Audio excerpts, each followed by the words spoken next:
Kia ora, good morning, everybody, and welcome to the Alicia Mackay Show on today, Friday, the 13th of May. It is absolutely freezing in Wellington. Winter has arrived, even though it's still autumn, and I'm not coping with it particularly well. First world problems I'm currently battling with include my seat heaters in my car are taking quite a while to warm up.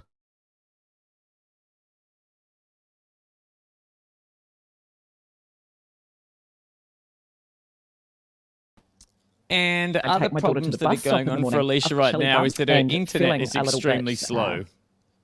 So apologies for cutting in, Alicia. You froze for a second there, so I just jumped in. You seem to have come back, so we'll go back to you now.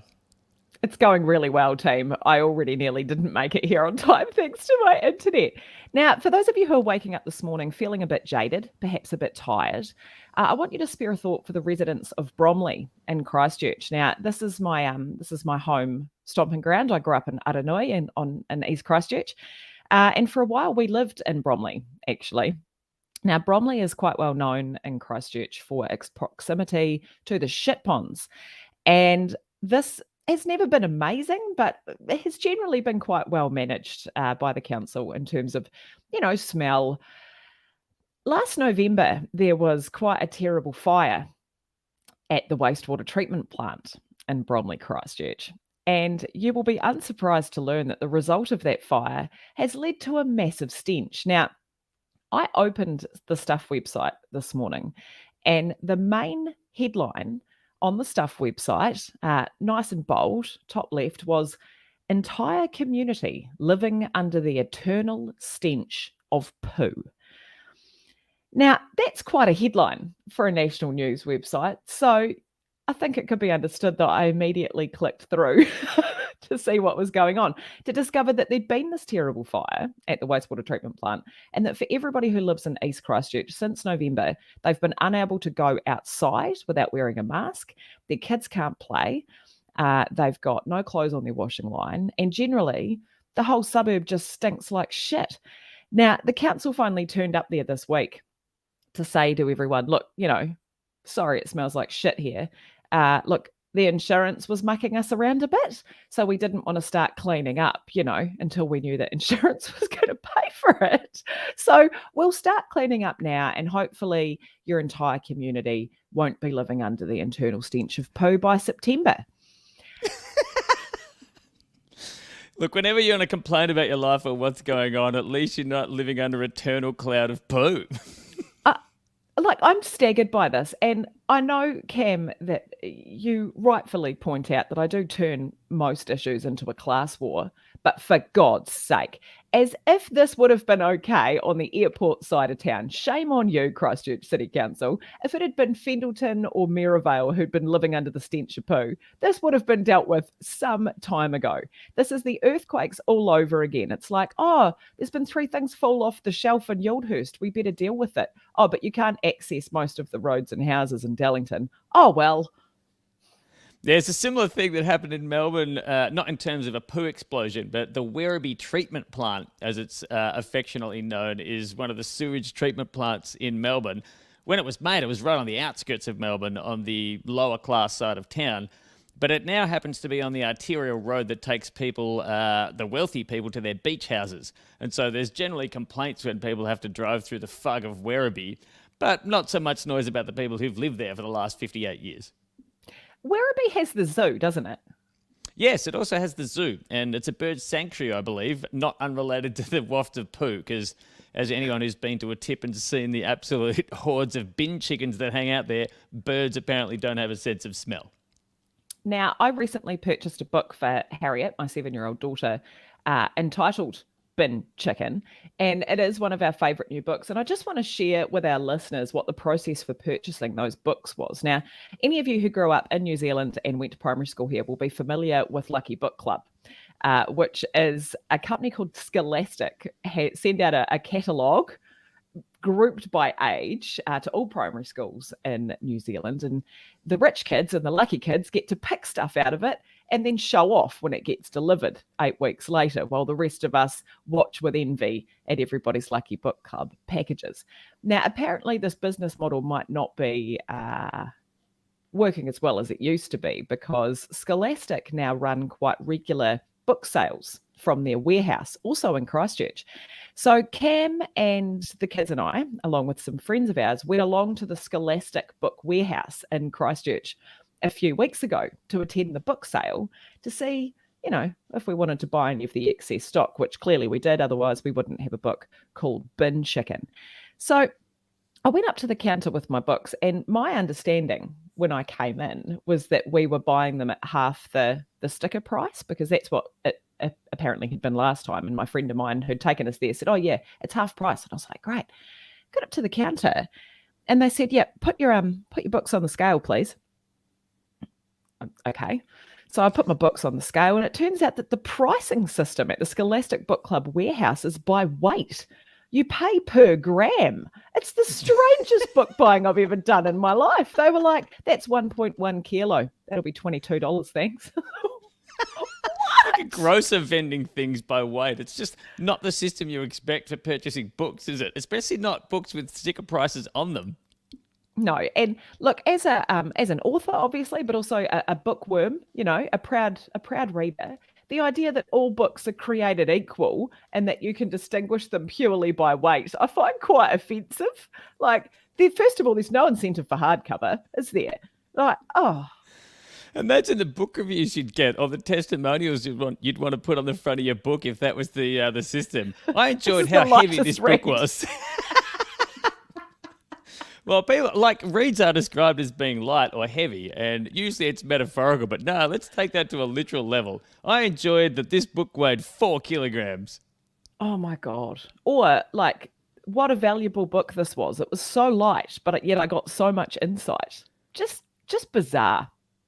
Now, I got a bit distracted by my shit chat this morning for the poor Bromley residents. So I did also just want to say that if any of you are tuning in from East Christchurch, you have my sympathy, not just for the fact that it smells like shit, but also that you live in East Christchurch. Like, it's not an easy run, is it?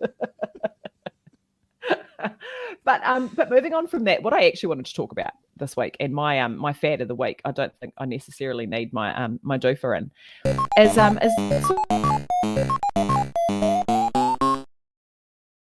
I was quite incorrect. I did need my doofer in. Is the rise of analog in an increasingly digital world. Now, CV, if you could just join us on screen, please. CV, you'll know that I regularly bemoan the constant wave of digital communication that comes our way. And we've talked on the show at some length about how terrible it is to be answering an email while watching a show, while streaming YouTube, while texting. And I'd sort of said to you over lunch recently, look, I don't want it. I don't want a phone. I don't want an email address. I don't want any form of digital communication, but I feel stuck because other than letter writing, I don't know what to do. Now, what was your brilliant suggestion, Callum? Well, it's time to go back slightly, not as far as the pigeon letter, not as far as the pneumatic tube, because they tend to jam, but to the fax machine. The fax machine is your answer. Yeah, I think it might be. I've given this some real thought, and I'm seriously considering bringing back the fax. Now, here are some advantages to faxing, everyone. It's instant, but it's still up to you. So you've got instant communication, but it's up to you when you look at it. You've got the advantage of tactile management of your communication. Now, I read the study recently that when you take your notes by hand and you've got a physical process of capturing information or of reading a book, you've got better memory, it's faster, you have better comprehension. Do you think the fax will offer us some of those advantages, CV? I mean, the argument is clearly meant to justify the purchase of an Apple Pencil. It's not meant to make you go back to fax. I hadn't even thought of that. I'm such a Luddite. I'm always lugging around a notebook and a pen. That study was specifically commissioned to give yuppies permission to spend $300 on an Apple Pencil. Wow. You are both cynical and probably correct. How disappointing. Now, one of the arguments that people have raised at me, CV, since you had your brilliant facts insight, and I do just want to call out to our mutual friend Anna Geddes while we have this chat, who was the last person to send me a fax when I was working at the Ashburton District Council about 10 years ago, and I respected that move, is that other people don't have faxes. And so potentially that's a communication issue. But no, that suits you exactly. That's exactly what you want. You're constantly on about how you don't actually want to hear or see people. And if you've got a fax, that solves both of those problems, because you are technically reachable, and it's not my fault if you're not on my chosen medium. You could fax all of your close female friends. Throwback to a gag from last week for listeners who may not be familiar about the time. Alicia said to a group of people at a dinner table containing two of her female friends, "I don't really have any female friends." Oh, look, I really regret that quite deeply. But I did discover that there is a host of apps out there. For those of you who aren't willing to jump on the fax machine system, you can text to fax, you can email to fax. It's up to you. I'm not taking that choice away from you. Now, and the funniest thing that I've done in probably a whole year, I rang CV recently, and while I was waiting for him to pick up, it occurred to me that the funniest possible thing I could do would be to open a YouTube tab to the sound of a fax machine. Now, unfortunately, he didn't actually answer the phone because apparently he has a life. So I was just sitting there giggling to myself for no reason.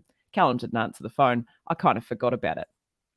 In between, Cam rang me. You can see I've only got two friends, Kate. Cam rang me and I talked to him and I put the phone down. And about 5 minutes later, my phone rang.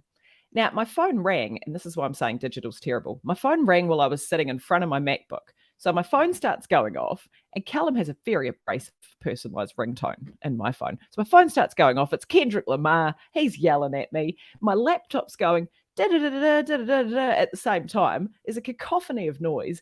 And then I remember I've got that YouTube tab open of the fax machine noises. So in amongst the cacophony, I then hit go on the YouTube video while I answer the phone to CV. And you are greeted with what noises, CV?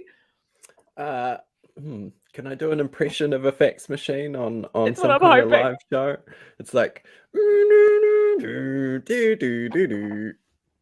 That was terrible. That was really shit. Because it's like boing, boing, boing, boing. There. Anyway, and so CV has his phone call answered. It just has like a solid minute of fax machine noises. Now, on a scale of 0 being not funny and 10 being you literally wet your pants, how funny was that gag, CV? I mean, yeah, I was still laughing when you actually started talking to me, so that's a good that's a good metric. I do have to call you out on one thing about the analog life, which is have you set up the record player that I got you for Christmas yet? I thought that might come up. Did you? No. Okay. Are No. you going to do anything about that? I have a weird thing about it. I mean, first of all, I've only got one record, and I think it's really kind of you to have purchased me a record player, given that 3 years ago for Christmas you bought me the only record I own. So I think that's great. It's a great follow-up gift. I don't know. I feel weird about it. That's all I got. One of the problems about that gift as a concept, I think, is that it's a gift that then places quite a burden on the recipient. So it's not as though, like, setting up a record player for the one record you play, you basically handed her a financial and hipster burden. That was its intended purpose. It was to get me back for the time that she was really into plants for a while and gave me a plant. I still wasn't a puppy. I like the idea that keeping a plant alive is a similar burden to collecting a large vinyl collection. It's the got more burden of immediate life. needs. It's like when you give someone a surprise pregnancy for Christmas. You don't know how it's going to go down. Right, beautiful Silence. time to segue. Alicia, do you have a reads of the week, or are you ready for me to launch into my segment? No, I'm ready for you. I will say this. The only book I've read, I've read a few books this week, but the only book I've read worth mentioning, I would mention because it was so bad. Now, I tried to read The Idea of Australia because I thought that was a really interesting concept to trace this kind of social and identity through history and what that's meant for political decisions and the economy and what it's like to be an Australian. And that's right up my alley. I thought this is going to be a great book. The reviews were great on the front cover even. And so I purchased the book. I waited 2 weeks for it to arrive from Australia. It got here. I opened it and it is hands down the worst writing I've tried to put in my brain for years. It was shit. Cam. How heavy was it though? How heavy was it? Quite How heavy. much did it cost to ship? Yeah, it was pretty heavy. Yeah, basically, you'd stop looking up reviews for the quality of the writing or the number of stars. You just want the shipping indicator for the weight. That's the only thing you'd be looking up. Look, it was a terrible. I'm really sorry to the author of that book, but honestly, just like Grammarly or an editor, maybe punctuation. It reads like someone used an AI bot to write a book, and then once the AI bot had written the sentences, fed it all through an automatic thesaurus afterwards to swap it out for words with extra syllables to see what would happen. It's just I shit. think there was also a filter that just removed a few punctuation marks. So if there were any short sentences, they were just banged together like a German noun. Yeah, it was not good. So that's my read of the week. Do not read The Idea of Australia. Look, Cam, happy to hand over to you at this point, mate. That is an absolute brutal takedown of a book. I'm not sure if that's the sentiment we want to share on the Alicia Mackay Show. We're moving into a new segment now called Effect of the Week.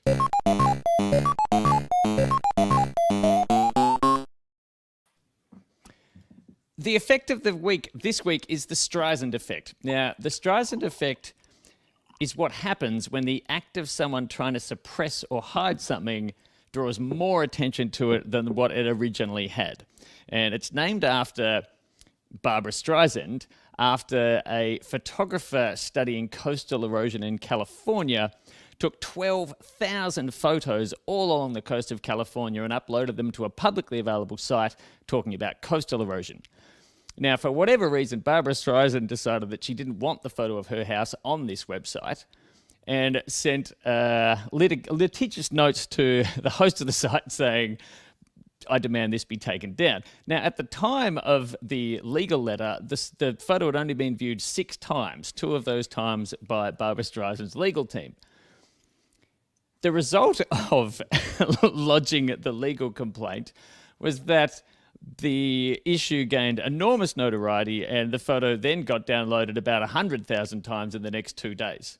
Now, I didn't realize until looking up this little story that it wasn't called the Streisand effect straight away. It came into being after the site urinal.net, and I'm not sure how to pronounce this, if it's urinal or urinal. Either way, the host of urinal.net was hosting a photo, had a photo posted of a urinal on a Pacific Island resort, naming the resort, and showing the delightful urinals on display. Now, urinal.net is an amazing website that's still live and still being updated, where people upload stories and photos of urinals they see around the world. I'm exchanging my pronunciation as we go. What? So I didn't know about this until I was looking it up last night. So the Streisand effect was coined by a man analysing this case. So there was a beach resort that didn't want a photo of their urinal on this site. And as you can imagine, this site wasn't exactly popular or frequented by many visitors. And the act of lodging the lawsuit was the thing that brought attention to it. And Mike Masnick of TechDirt, 2 years after the issue with the Barbara Streisand photo, said, how long is it going to take before lawyers realise that the simple act of trying to repress something that they don't like online is likely to make it so that something that most people would never see, like a photo of a urinal on some random beach resort, is now seen by many more people. Let's call it the Streisand effect. And so that's when the name of it was coined. And the Streisand effect's had a couple of pretty funny examples in recent years. Here you can see the photo of the Marco Beach Ocean Resorts urinal that they objected to being on the website, which no one would have seen until they complained about it. And now that the term has been coined, there's been a few other really great examples of it. I do encourage you to look at urinal.net to check out some of the wonderful porcelain and metallic and constructions on display, because they are quite something. Why is this happening? Well, it's the big wide internet. Lots of weird things happen on the internet, and someone with an interest in cataloguing the world's urinals has set up a site for it, and as usual, user-generated content has provided the material. So great examples of this. This is why, Cam, I want to go back to the facts. I can't handle this shit. I can't handle urinal pictures and Barbara Streisand and this is distracting the masses from the real problems in the world. Fax me about climate change. Well, you can bet that if faxes were invented, or if faxes come back into vogue now, people will be faxing you memes. Of that, I'm absolutely certain. I'd like to invite all of our viewers today to send in voice memos of themselves doing the fax noise. I'm looking forward to CV producing the remix. Back to the Streisand effect.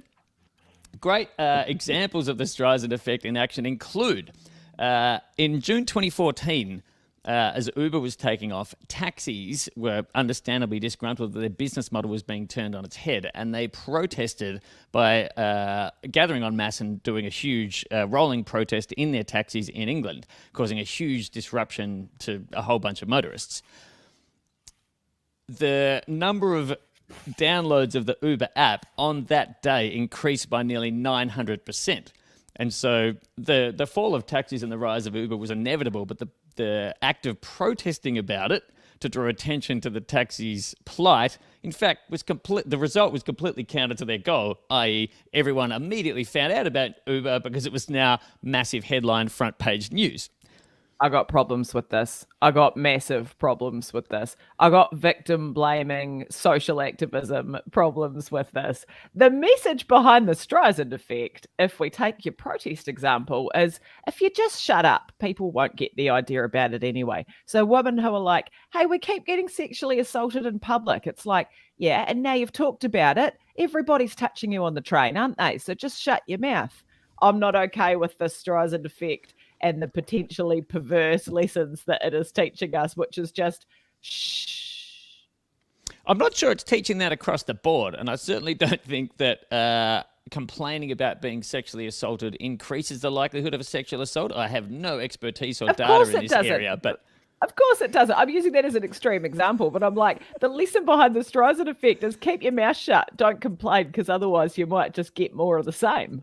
Oh, well, yes, that is the lesson, but usually in spurious litigious cases. And if I've used a poor example to lead us off, we can just scrub that one from the record and move right along. The second one being the Pirate Bay. Again, not a great example in terms of ethics, because clearly the Pirate Bay do something that probably they shouldn't be doing. But once again, the efforts of the British phonographic industry to stop their material being shared on the Pirate Bay were to first ask politely, and the Pirate Bay said, no, we're going to keep doing this, forcing them to take them to court. Once they'd taken them to court, the legal system, being, of course, completely archaic and unaware of how the internet works, ordered multiple internet service providers to block access to the Pirate Bay, which is completely ineffective. It makes no difference to how people access it. And the act of lodging the legal proceedings meant that the publicity it got meant, once again, that 12 million more people visited the Pirate Bay than had ever before on the day of the judgment. Now, there was also another final example before we move on to the topic at hand you may remember photos of Beyonce being shared on the internet of her pulling various contorted facial expressions during her performance of the Super Bowl halftime show. And BuzzFeed posted an article saying Beyonce being fierce. And they had about 10 photos of her pulling contorted faces while she was doing this very athletic and physical performance during the Super Bowl halftime show. Beyonce's publicist contacted BuzzFeed and said, can you please take those photos down? There's a whole bunch more photos that I'm sure are more flattering and we'd appreciate a revision. Now, the original article had barely been viewed by anybody, but of course, the publicist contacting BuzzFeed lets them put a headline, very clickbaity, 10 photos Beyonce's publicist doesn't want you to see. And so photos that would barely have been seen by anybody now have a much more clickbaity and attractive title for people to dive into. And of course, once a photo's on the internet, it is there for everyone to see. And the more you're told not to look at it, the more people look at it. Now, that was a very long, rambling preamble to the story at hand right now. So there is a Streisand effect going on in Australia in about a matter that isn't funny at all. The subject matter that this concerns is deeply disturbing in some ways, and certainly not something to be taken lightly or laughed at. During the war in Afghanistan, or a few years subsequently, some photos emerged of some special forces troops drinking beer out of a prosthetic leg. And these photos are humiliating and awful in many, many ways. And I don't know exactly what conventions they breach, but they're pretty awful, and they showed exactly what kind of thing goes on in a war zone, and the coping strategies that some of these soldiers took, or the liberties they took, were clearly completely not okay. And quite rightly, there was an article written, well, there were multiple articles written in several newspapers accusing these soldiers of war crimes. And as a result of that, the most famous and well-decorated officer in the regiment that participated in this, Ben Roberts-Smith, launched a defamation case against the newspapers, both Fairfax newspapers, I think, The Age in Melbourne being one of them. The newspapers immediately defended themselves on the basis of truth. Now, if you're arguing truth against a defamation case, all sorts of witnesses are brought forward to provide their account of what's happening, and the court's job is to get to the truth of what happened. And what happened was, the consequence of this case being brought meant that all sorts of witnesses were being called who were involved or who were there or who saw what happened. And the accounts almost all incriminated the prosecutor. So the person who brought the defamation case suddenly had all these people who wanted to come out and give their version of events, which was actually completely basically saying he did it. He did commit war crimes. And and it isn't funny, but it's macabre in a way. And what happened was, witness after witness who had clearly colluded on their story or were quite willing to throw Ben Roberts-Smith under the bus for committing war crimes, in court, under oath, give their version of events. And all but about 5 witnesses basically corroborated the original story, that war crimes had been committed, and they wanted to see Ben Roberts-Smith held to account for his actions. And the macabre spectacle of a defamation case being launched because someone wanted to clear their name, having the effect that witness after witness and story after story confirmed exactly how severe the crimes were and the severity of the case, is just the Streisand effect writ completely large. And the problem for Ben Roberts-Smith was that, having launched the proceedings, he's then not able to stop them. If the people being accused of the defamation want to continue their defense, they can.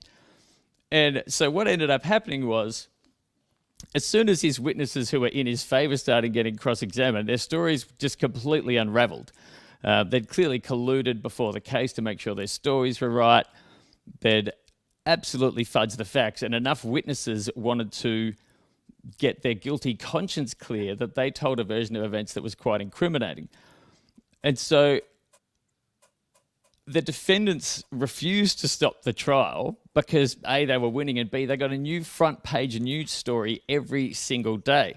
This is one of those car crash style stories where the public, even if it's grim and unappealing and awful in so many levels, it's good press. It reads like good press. And so the floodgates got completely opened. The collective guilty conscience of the entire rotten regiment that Ben Roberts-Smith was in was fleeing secrecy and just seeking absolution in broad daylight.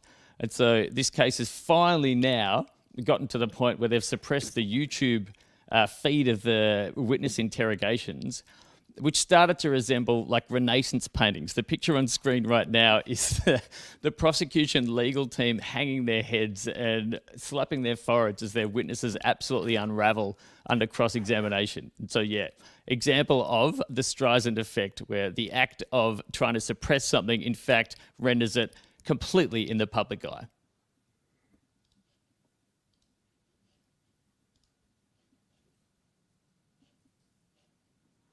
I'm muted. Right. Well, with that stunning example of absolute fuckery on behalf of people who are supposed to help us and just really abuse their power and then lie about it. CV, what have you got for us this week? Hot take on the news.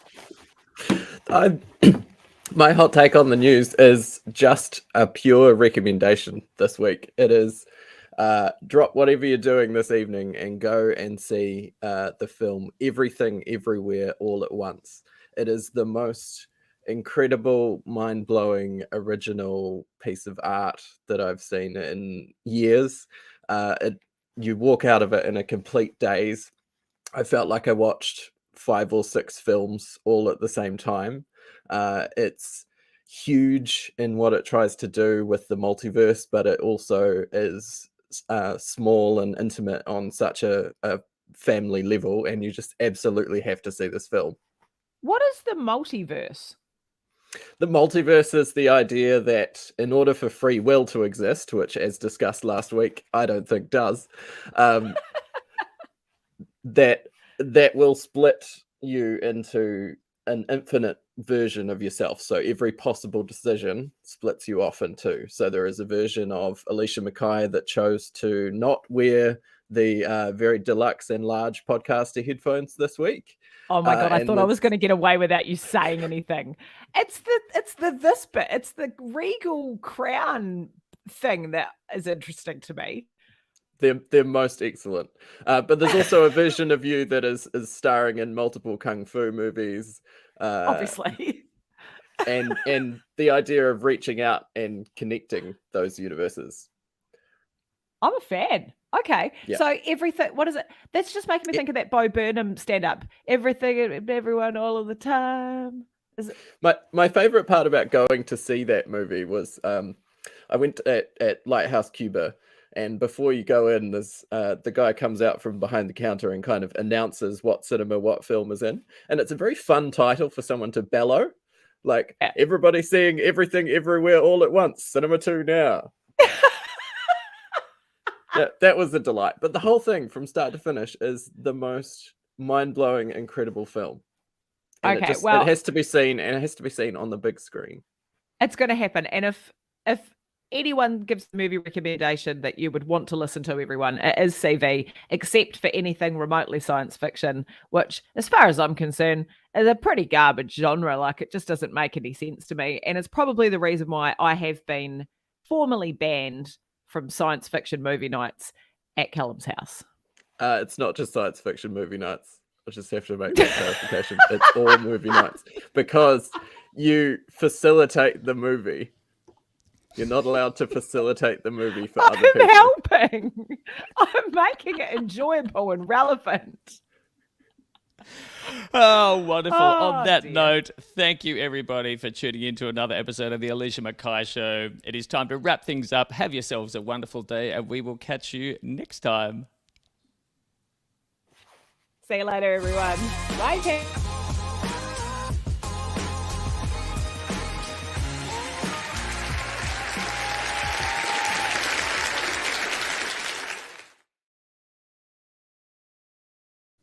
There you Yeah, go. sorry, I thought that was going to be funnier. I was halfway through that and I was like, I thought this was going to be funny and it wasn't. I apologize. I'm going to edit that heavily. Yeah. Sorry, got that wrong. Yeah. Okay. Hi, Mary. Let me just turn off my recording. Yeah, are you able to quickly send me the recording now so I can get it done and you don't have to worry about it and you've got your workshop and whatnot? Yeah. I've got to go take the kids to school now. Sorry. No, it's all right. I reckon we do a no war crimes rule for the show from now on. Yeah, I think you're right. Sorry, I thought that was going to be funny and it wasn't. Yeah, all good. All right. Have you got your shoes on? Yes. Harriet ticked off an entire list of tasks. Oh, and made yeah, it notes. has. How good is that, Mary? Whoop, whoop. Independent, great. self-managing woman. Oh, Nice. yeah. Right. How good are you, Chariot? So good. Right, let's go. Bye. Bat.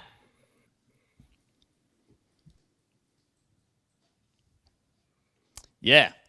Fuck. Yeah. I'm going to edit that heavily. It'll take nearly all of that out. I felt for you because it was hard to get out of.